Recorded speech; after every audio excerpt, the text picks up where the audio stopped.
Hello everyone, welcome to your channel. Today we'll be discuss about decalcification.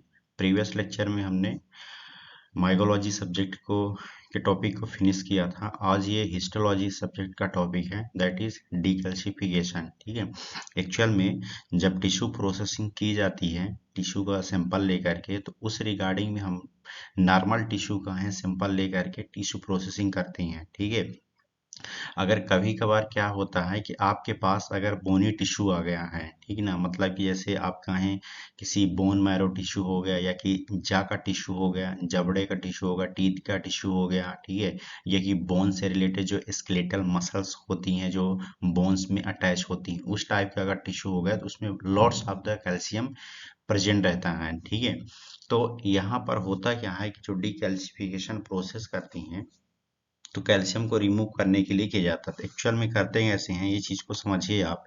ठीक है, कि यहाँ पर दो शब्द लगा है, ये चीज को आप समझिए कि एक यहाँ पर डी लगा है, ठीक है, और देन यहाँ पर लगा हुआ है कैल्शिफिकेशन। मतलब यहाँ पर क्या किया जा रहा है, removal of the calcium from the tissue. Calcium को रिमूव करने की जो प्रोसेस हो रही है उसी को क्या बोलती हैं, डीकैल्सिफिकेशन। अब यहाँ पर लोड्स ऑफ द मेथड होती है, उसको भी हम आगे देखेंगे। पहले थोड़ी सी यहाँ पर इंट्रोडक्शन समझिए कि the presence of the calcium salt in the tissue it is the very hard to cut and also damage the microtome knife. मतलब अगर कैल्शियम प्रेजेंट है किसी टिश्यू पर तो वो बहुत ही कैसा रहेगा, हार्ड रहेगा, और ये डिफिकल्ट होगा किसके लिए, जब आप माइक्रोटोम नाइफ का यूज करिए, माइक्रोटोम मशीन का यूज करके कट करेंगे उस दौरान। ठीक है, और साथ में ये माइक्रोटोम नाइफ को डैमेज करने के लिए कैपेसिटी भी रखता है। ठीक है, तो जब ये प्रोसेस होती है उस दौरान में अब एक चीज को समझिए कि the presence of removing the calcium from the tissue and making it soft sectioning is known as the decalcification. अब यहाँ पर ये चीज प्रोसेस है कि जब कैल्शियम को रिमूव किया जाता है, क्योंकि कैल्शियम जो होता है जहाँ पर डिपॉजिट हो जाएगा तो वो हार्ड मटेरियल के रूप में वर्क करेगा। जब कैल्शियम रिमूव हो जाएगा कंप्लीटली टिश्यू से तो वो सेक्शन को कटिंग करने के लिए एक सॉफ्ट बन जाएगा, और यही प्रोसेस जो कहला रही है, जो प्रोसेस की जा रही है, इसी को बोलती है decalcification. Clear, calcium salt occurs. अब कैल्शियम साल्ट पाया कहाँ कहाँ जा रहा है, जैसे बोन्स है, एक बोनी टिश्यू है, टीथ है। Calcium also present in the abnormal tissue in the pathological condition like necrotic tissue like the TB. मतलब कि जहाँ पर निक्रोटिक टिश्यू आपके बॉडी में प्रेजेंट है, निक्रोटिक टिश्यू का मतलब ये है कि उसकी सेल्स और टिश्यू दोनों तरीके से डेड हो चुके हैं, वहां पर किसी प्रकार की ब्लड वेसल्स और ऑक्सीजन की सप्लाई नहीं हो रही, उसको बोला जाता है निक्रोटिक टिश्यू। और ये इस तरीके से जैसे किसी का टीबी के पेशेंट है वहां पर सबसे ज्यादा देखने को मिलता है। क्यों, जो कि जो माइकोबैक्टीरियम ट्यूबरकुलोसिस होता है वहां के टिश्यू को पूरी तरीके से डैमेज कर देता है, तो वहां का टिश्यू पूरा निक्रोसिस हो जाता है। क्लियर, तो ये पैथोलॉजिकल कंडीशन में भी यूज किया जाता है, और भी बहुत सारे इसके कंडीशन होते हैं। क्लियर, कुछ इस तरीके से आपको स्पेसिमेन देखने को मिलेगा जब आप हिस्टोपैथोलॉजी लेबोरेटरी में वर्क करेंगे। ठीक ना, ये जो टिश्यू है ये बोनी टिश्यू है, एक तरह कह सकते हैं। क्लियर, इतना आप इंट्रोडक्शन समझ गए। आगे समझिए यहाँ पर कि मेथड कौन कौन सी यूज की जा रही है। मेथड में आने से पहले एक चीज आपको पहले ये समझा देती हैं कि इसमें बहुत सारे ये जो होता है स्टेप्स होती है, तो जनरल स्टेप्स कौन कौन सी है ये चीज को समझिए। पहले आपके पास अगर टिश्यू आएगा, सबसे फर्स्ट ऑफ ऑल आप क्या करेंगे, उसकी ग्रॉसिंग करेंगे। ग्रॉसिंग क्या मतलब होता है कि जो टिश्यू आया है उसके साइज, शेप, कलर, डायमेंशन, ये सभी चीज को आप मेजरमेंट करेंगे। ठीक है, और आप उसका देखेंगे किस एरिया में सबसे ज्यादा इन्फेक्टेड टिश्यू है, ये ग्रॉसिंग प्रोसेस करेंगे। देन इसके बाद आप क्या करेंगे, उसको फिक्स करेंगे। क्लियर, फिक्स तो एक बार लेबोरेटरी हॉस्पिटल से ही फिक्स होकर के आता है, देन आप लेबोरेटरी में भी उसको फिक्स करेंगे। और मोस्ट कॉमनली जो फिक्सेटिव यहाँ पर यूज किया जाता है तो फॉर्मालिन यूज किया जाता है, लेकिन इसके रिगार्डिंग में बहुत सारे जो होता है डिकल्सिफाइंग एजेंट भी होते हैं इसको प्रिजर्व करने के लिए। देन इसके बाद सेकंड स्टेप्स में क्या करना है कि put the tissue in the decalcifying agent. Decalcifying agent में टिश्यू को पुट करिए, देन इसके बाद उसको आप न्यूट्रलाइजेशन करिए डिकैल्सी फाइजर से हैं। अब यहाँ पर होता क्या है कि आप न्यूट्रलाइजेशन कैसे करेंगे, जैसे अगर यहाँ पर एसिड डिकैल्सिफाइड आप यूज़ कर रहे हैं तो उसमें आप बेसिक डिकैल्सिफाइड यूज़ कर लीजिए, ठीक है, जिसमें से आप सोडियम और सोडियम सल्फेट और लिथियम, ये दो मोस्ट कॉमनली यूज़ किए जाते हैं न्यूट्रलाइजेशन प्रोसेस करने के लिए, मतलब टिश्यू को न्यूट्रलाइज करना है। क्लियर, ये थर्ड स्टेप हो। फोर्थ स्टेप में क्या करना है, आपको वॉश करना है रनिंग टैप वाटर के साथ है। ये 4 स्टेप से जो होता है पूरे ये मेथड में अप्लाई होती है। ये जितने 5 मेथड यूज की जा रही थी, ये चारों मेथड अप्लाई की जाती है। ये मेथड जरूर अपने माइंड में रखिएगा कि फर्स्ट एसिड डिकैल्सिफिकेशन, सेकंड है आयन एक्सचेंज, थर्ड है इलेक्ट्रोलाइट मेथड, फोर्थ है जिलेटिन मेथड और फिफ्थ है सरफेस डिकैल्सिफिकेशन। क्लियर, ये 5 मेथड आप याद रखिए क्योंकि क्वेश्चन यहाँ से जनरेट होते हैं। अब एक चीज आपको बता दें कि जो डिकैल्सिफाइंग एजेंट आप यूज कर रहे हैं उसकी क्वालिटी क्या होनी चाहिए, उसकी क्या प्रॉपर्टीज होनी चाहिए, ये चीज को समझ लीजिए। आप जब भी डिकैल्सिफाइंग एजेंट यूज करें तो जो टिश्यू है तो टिश्यू के रिगार्डिंग में 50 से लेकर के 100 टाइम्स गुना, मतलब कि अगर आपके पास टिश्यू छोटा सा टुकड़ा है तो वहां पर आप 50 से लेकर 100 ml तक आप वैल्यूम टिश्यू का बना करके रखिए, ठीक है, तभी जाकर के वो प्रॉपर तरीके से आपका कैल्शियम को रिमूव कर पाएगा। क्लियर, ये स्टेप्स होनी चाहिए। और सेकंड ये बोला decalcification process should be the sect at the regular interval, मतलब जो डिकैल्सिफिकेशन प्रोसेस आप कर रहे हैं तो एक रेगुलर इंटरवल में आपको चेक करते रहना। ऐसा नहीं है कि आप उसको 1 घंटे 2 घंटे या कि 5 दिन के लिए डायरेक्ट रख दिए और उसमें टोटली तरीके से वो कैल्शियम के साथ साथ में जो होता है टिश्यू को भी वॉश आउट कर दे, रिमूव कर दे। एक रेगुलर इंटरवल पे आपको जो होता है चेक करते रहना है तभी जा करके, नहीं तो अगर आपका टिश्यू खराब हो गया और टिश्यू ही पूरा लॉस हो गया उसमें से, तो पेशेंट आकर के आपके ऊपर चढ़ेगा कि हमारा रिपोर्ट दो, ठीक है, तो आप क्या जवाब देंगे। ये चीज को सब ध्यान देना पड़ता है। क्लियर, नेक्स्ट आगे समझिए इसके रिगार्डिंग में कि जो डिकैल्सिफाइंग एजेंट यूज किए जा रहे हैं तो कौन कौन से हैं। क्लासिफिकेशन के रूप में हमने यहाँ पर एक्सप्लेन किया है कि डिकैल्सिफाइंग एजेंट दो तरीके से ज्यादातर यूज किया जाता है, एक एसिड होता है, ठीक ना, और सेकंड होता है जिलेटिन एजेंट है। एसिड में भी दो तरीके से एसिड यूज किया जाता है, एक स्ट्रॉन्ग एसिड होता है, सेकंड यहाँ पर वीक एसिड होता है। तो स्ट्रॉन्ग एसिड में आप इनऑर्गेनिक में नाइट्रिक एसिड यूज कर सकते हैं और ऑर्गेनिक में आप फॉर्मिक एसिड, एसिटिक एसिड और पिक्रिक एसिड, ये सभी आप इसके रिगार्डिंग में यूज कर सकती हैं। जिलेटिन एजेंट में आप ईडीटीए यूज करिए जो एंटीकोगुलेंट के रूप में यूज किया जाता है हेमेटोलॉजी में, तो यहाँ पर भी जिलेटिन एजेंट के रूप में यूज किया जाता है। इन सभी का भी हम डिटेल्स देखेंगे। और भी एडिशनल में आपको अगर यूज करना है तो पेरेंस फ्लूइड यूज कर सकते हैं, फॉर्मलिन नाइट्रिक एसिड यूज कर सकते हैं, गुडिंग स्टुअर्ट फ्लूइड्स यूज कर सकती हैं, ट्राइक्लोरोएसिटिक एसिड यूज करेंगे, इब्नर्स फ्लूइड यूज कर सकती हैं, जेंकर्स फ्लूइड यूज कर सकती हैं। ये जितने फ्लूइड्स होते हैं, ठीक है, ये सभी फ्लूइड्स जो होता है किसके लिए, डिकैल्सिफाइंग एजेंट के रूप में यूज किए जाती हैं। क्लियर, तो इन जरूर को याद रखिएगा कि क्वेश्चन यहाँ से जनरेट होते हैं। क्लियर, अब यहाँ पर हम जितने भी मेथड अभी हमने बताया आपको 5 मेथड, अब ये पांचों मेथड को हम डिटेल्स में आपको एक्सप्लेन करके बताएंगे एक्चुअली मेथड होती क्या है, कैसे करती हैं, ठीक है, और क्या इसकी खासियत है। सबसे पहले हम एसिड डिकैल्सिफिकेशन मेथड देखेंगे। एसिड डिकैल्सिफिकेशन मेथड में इसको दो कैटेगरी में कैटेगराइज करके बताया गया है। फर्स्ट होती है यहाँ पर वीक एसिड और सेकंड होती है स्ट्रॉन्ग एसिड, ठीक है। वीक एसिड में जो डिकैल्सिफाइंग एजेंट यूज करती हैं तो पिक्रिक एसिड, एसिटिक एसिड और फॉर्मिक एसिड, ये चीज आप जरूर याद रखिएगा क्योंकि क्वेश्चन यहाँ से जनरेट होते हैं, पूछ देता है कि which example of the weak acid, ये कि which example of the strong acid.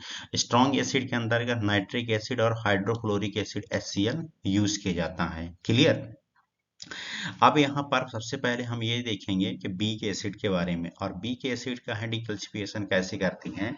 अगर हम दोनों को कंपैरिजन करके देखेंगे एक पॉइंट में कि बीक एसिड और स्ट्रॉन्ग एसिड में कौन सा बेटर है, तो यहाँ पर सबसे बेटर जो होता है बीक एसिड माना गया है कि beak acid decalcification is better than the strong acid decalcification but it taken in the more time, मतलब कि ये बीक एसिड डिकैल्सिफिकेशन बेटर माना गया है other than the the strong acid. ऐसा क्यों? क्योंकि जब आप डिगैल्सिफिकेशन की प्रोसेस करेंगे तो आप डायरेक्ट स्ट्रॉन्ग एसिड में डाल देंगे तो जो कैल्शियम होगा उसको तो रिमूव करेगा, साथ में टिश्यू को भी जो है डैमेज कर सकता है और टिश्यू को भी लॉस कर सकता है।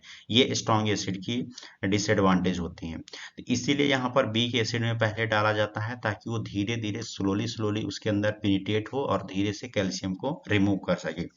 वही चीज यहाँ पर बताया गया है कि जो वीक एसिड डिकैल्सिफिकेशन में यूज किया जा रहा है तो 5 to 14 डेज में आप इसको रखिए फॉर्मिक एसिड सॉल्यूशन में।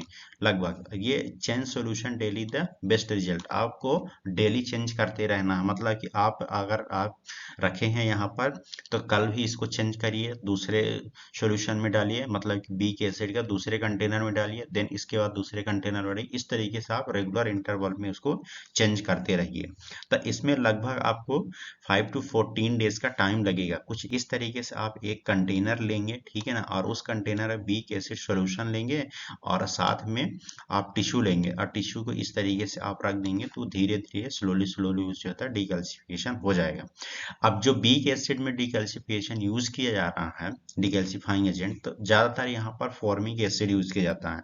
तो फॉर्मिक एसिड आप कैसे प्रिपेयर करेंगे अगर आपके पास लेबोरेटरी में कमर्शियली अवेलेबल नहीं है?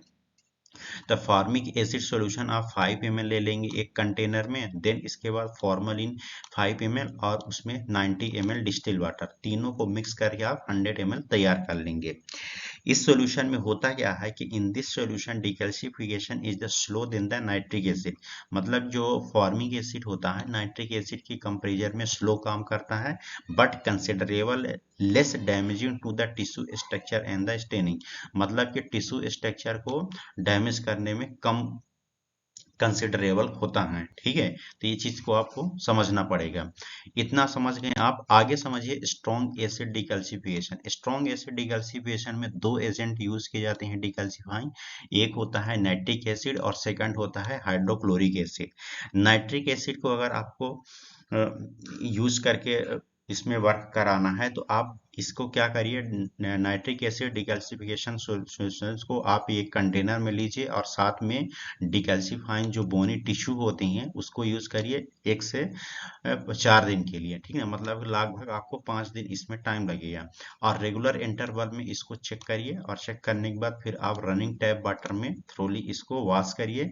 वॉश करने के बाद आप ये चेक करेंगे कि उसमें डिकैल्सिफाइंग हुआ है कि नहीं हुआ है, ठीक है। अब यहाँ पर जो नाइट्रिक एसिड आप यूज कर रहे हैं तो कैसे प्रिपेयर करेंगे, एक कंटेनर लीजिए और उस कंटेनर में 5 ml नाइट्रिक एसिड और 5 to 10 ml लगभग फॉर्मलिन, ठीक है ना, और अप टू 100 ml। मतलब कि कैसे करना है आपको, इस चीज को समझिए। ये 5 ml आप नाइट्रिक एसिड ले लिए और आपको 5 से लेकर 10 ml तक फॉर्मलिन, अब रिमेनिंग जो बचेगा तो उसमें आप डिस्टिल वाटर डालिए और उसको 100 ml तक प्रिपेयर कर लीजिए, अप टू 100 ml कंटेनर में। क्लियर? इस तरीके से आप यूज कर सकते हैं प्रिपेयर करके। एडवांटेज क्या होता है कि रैपिड डिकैल्सिफिकेशन की प्रोसेस करता है और गुड न्यूक्लियर स्टेनिंग, मतलब कि जो न्यूक्लियस उसमें प्रेजेंट है तो जब उसमें आप स्टेनिंग करेंगे तो उसको अच्छे तरीके से स्टेन करके देगा। क्लियर? ये इसकी खासियत होती है स्ट्रॉन्ग एसिड डिकैल्सिफिकेशन की। और भी बहुत सारे एडवांटेज है बट दो एडवांटेज आप हमेशा अपने माइंड में रखिए। क्लियर? नेक्स्ट यहाँ पर समझेंगे जो प्रोसेस होती है आयन एक्सचेंज रेजिन मेथड। अब यहाँ पर नाम से ही पता चल रहा है कि आयन क्या हो रहे हैं, चेंज हो जाते हैं। एक्चुअल में कैल्शियम के पास जो होते हैं डबल आयन होते हैं, मतलब कि कैल्शियम में जो होता है डबल प्लस आयन होते हैं। तो इसमें क्या हो रहा है कि आप एक कंटेनर लीजिए और उस कंटेनर में जो टिश्यू आया है उसको डालिए और साथ में आप सॉल्यूशन अमोनियम साल्ट और सल्फोनेटेड पॉलीएस्टर रेजिन, इन दोनों को मिक्स करके आप उस कंटेनर में डाल दीजिए और जब देखेंगे तो जो कैल्शियम में प्रेजेंट रहेगा प्लस आयन वो चेंज हो करके, मतलब ये बाहर निकल के कंटेनर में आ जाएगा सॉल्यूशन में, और सॉल्यूशन में जो आयन प्रेजेंट था, ठीक ना, वो कैल्शियम के अंदर चला जाएगा। इस तरीके से आयन एक्सचेंज हो रहा है डिकैल्सिफिकेशन की प्रोसेस के रिगार्डिंग। वही चीज बता रहा है यहाँ पर कि the ion exchanging the resin is decalcification fluid is used to remove the calcium ion from the tissue.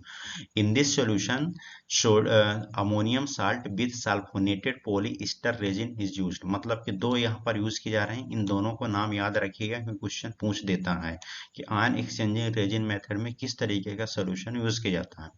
Then इसके बाद salt is the layer in the water, मतलब कि साल्ट जो होता है उसके लेयर कंटेनर के वाटर में डिपॉजिट होने लगेगा, तो आप समझ जाएंगे कि इसमें डिगल्सिफिकेशन की प्रोसेस हो चुकी।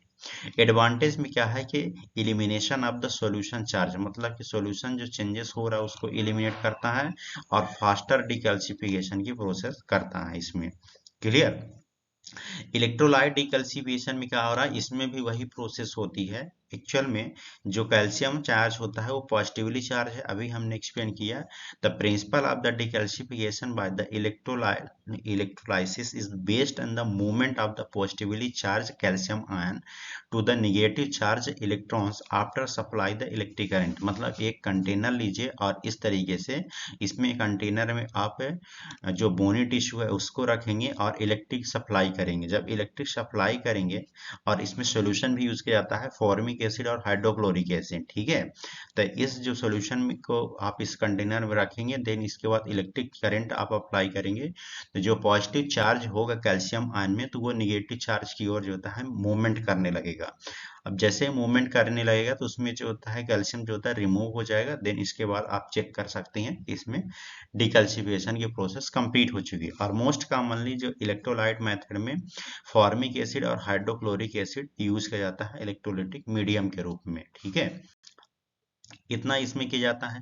फोर मेथड कौन सी होती है, gelatin agent method. Gelatin agent method में क्या किया जाता है कि इसमें ईडीटीए यूज किया जाता है, ethylene diamine tetra acetic acid, ठीक है। जिसमें आप देखते हैं कि मेट्रोलॉजी में ज्यादातर जो होता है ईडीटीए जो वायल होती है जो सीवीसी के लिए यूज की जाती है, तो उसमें जिलेटिन ही यूज किया जाता है और जिलेटिन में ईडीटीए जिलेटिन रहता है। ये जिलेटिन क्या करता है कि ऑर्गेनिक सबस्टांस होता है जो कि मेटेलिक आयंस को ऑब्जर्व करता है। मेटेलिक आयंस का मतलब यहाँ पर क्या है कि कैल्शियम में जो आयंस प्रेजेंट है उसको ऑब्जर्व करेगा, उसके साथ वाइंड करेगा और वाइंड करने के बाद क्या करेगा, ये नॉन आयनाइजिंग सोल्यूबल फॉर्म में इसको चेंज कर देगा, ठीक है। मतलब कि जो आयनिक सोल्यूबल कॉम्प्लेक्स था तो इसको क्या कर देता है, नॉन आयनिक सोल्यूबल कॉम्प्लेक्स में चेंज कर देता है। अब जब ये चेंज कर देगा तो उसमें से जो कैल्शियम होगा वो बेस्ट तरीके से रिमूव हो जाएगा। और ये अच्छे तरीके से किस टिश्यू के लिए माना जाता है, जो बोन मैरो बायोप्सी होता है, मतलब कि बोन निज जो टिश्यू होते हैं बोन मैरो के अंदर जो प्रेजेंट फ्लूइड है उसके लिए सबसे अच्छा माना जाता है। इसको अगर आपको प्रिपेयर करना है तो 5.5 ग्राम ईडीटीए पाउडर फॉर्म में रहता है, तो इसको यूज करिए। 100 ml आप फॉर्मालिन यूज करिए, ठीक है। और देन इसके बाद 900 ml आप डिस्टिल वाटर यूज करिए, मतलब कि 1 लीटर में आप इसको तैयार कर लीजिए तो सफिशियंट रहता है, ठीक है। देन इसके बाद जिलेटिन एजेंट के रूप में आप इसको यूज करते रहिए। ये मेथड आपको समझ में आ गई। नेक्स्ट मेथड है सरफेस डिकैल्सिफिकेशन। सरफेस डिकैल्सिफिकेशन आजकल नहीं यूज की जाती है, ठीक है ना, बट मेथड है, पढ़ना तो पड़ेगा, जान लेते हैं क्या जरूरी है इसके।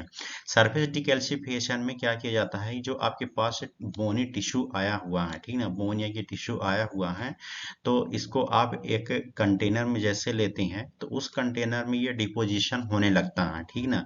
और इसमें इसका डिसएडवांटेज ये होता है कि जब पैराफिन ब्लॉक के साथ इसको आप कट करेंगे, एक्सपोज करेंगे, तो ये बहुत ही हार्ड तरीके से काम करता है, तो इसलिए इसको ज्यादातर यूज नहीं किया जाता है।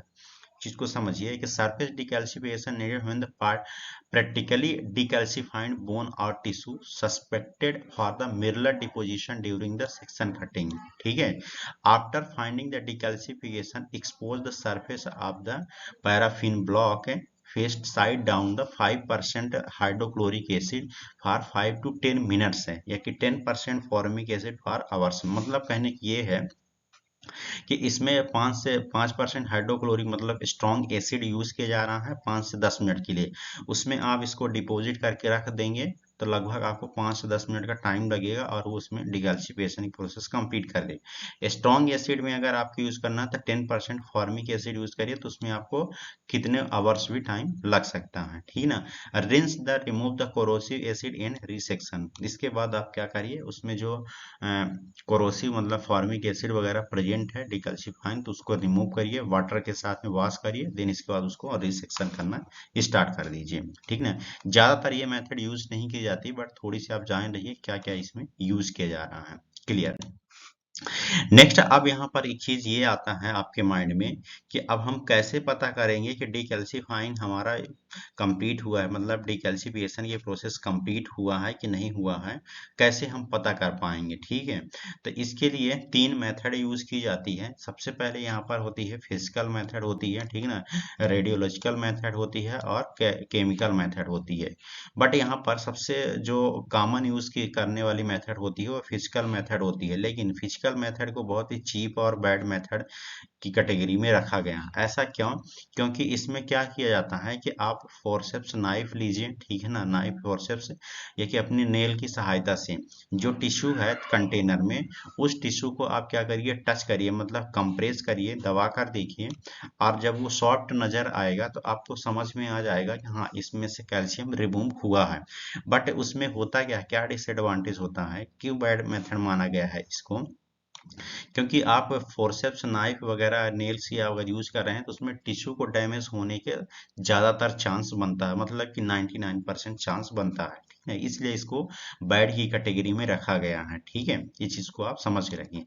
सेकंड यहाँ पर होती है रेडियोलॉजिकल मेथड। तो रेडियोलॉजिकल मेथड को बेस्ट मेथड माना गया है। इसमें करते क्या है, चीज को समझिए कि जो आपके पास टिश्यू है, ठीक ना, जो डिकल्सिफिकेशन वाला टिश्यू है, बोनी टिश्यू, तो उसको आप टिश्यू लीजिए और एक्सरे स्कैन करिए, मतलब कि एक्सरे का आप एक्सपोजर दीजिए। आप एक चीज नोटिस किए होंगे, जब आप एक्सरे करवाते हैं तो जिस एरिया में बोन्स प्रेजेंट है, ठीक है, तो उस एरिया में आपको जो होता है व्हाइट कलर का नजर आता है, और जिस एरिया में मसल्स प्रेजेंट है तो उस एरिया में आपको ब्लैकिश कलर का नजर आता है। तो सेम वे कंडीशन यहाँ पर भी अप्लाई की जाती है। जब आप टिश्यू को एक्सपोजर देंगे एक्सरे के द्वारा, तो वहां पर अगर कैल्शियम प्रेजेंट होगा तो व्हाइट कलर का नजर आएगा, ठीक है। अगर यहाँ पर कैल्शियम प्रेजेंट नहीं होगा तो आपको ब्लैकिश कलर का नजर आएगा।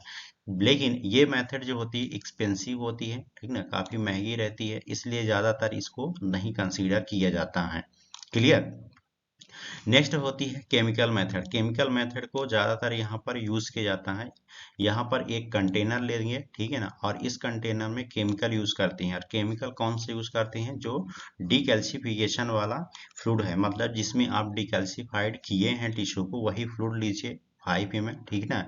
और इसके बाद उसमें आप ammonium hydroxide drop by drop add करिए, ठीक है। और देन इसके बाद एक आप वाटरमैन पेपर यूज करिए, जिसको हम पीएच पेपर भी कहते हैं। उस पीएच पेपर को आप उस कंटेनर में डाल दीजिए, ठीक है, और देखेंगे तो वो अपने कलर से किसी अनदर कलर में चेंज हो जाएगा, तो आप समझ जाएंगे कि यहाँ पर किसी प्रकार का डिगैल्सिफिकेशन अभी कंप्लीट नहीं हुआ। मतलब कि वहां पर क्या किया जाता है कि जो अमोनियम ऑक्सीडेट होता है उसको न्यूट्रल कर देता है, ठीक है ना, इसलिए ऐसा यूज कर रहा है। देन इसके बाद आप 5 ml saturated ammonium oxide use करिए और अच्छे तरीके से सेक करिए और 30 मिनट तक वेट करिए।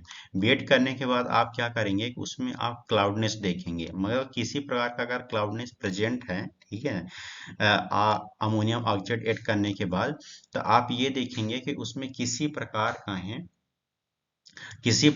है डिकैल्सिफिकेशन की प्रोसेस कंप्लीट नहीं हुई है, ठीक है, मतलब क्लाउडनेस नजर आएगा। अगर क्लाउडनेस नहीं है, टोटली तरीके से आपको क्लियर नजर आ रहा, तो आप समझ जाएंगे कि उसमें क्या हो रहा है कि डिकैल्सिफिकेशन की प्रोसेस कंप्लीट हो चुकी है। क्लियर। ये चीज को आप समझेंगे। तो 3 मेथड मोस्ट कॉमनली यूज की जाती है completion of the decalcification for the testing. Clear. इतना आप समझ गए। तो होप सो आप डिकैल्सिफिकेशन की प्रोसेस समझ गए होंगे, कितने मेथड यूज की जाती, कैसे करते हैं, कौन सा एजेंट यूज करते हैं। क्लियर। तो it was all about today lecture. Thank you so much for watching this video. Okay.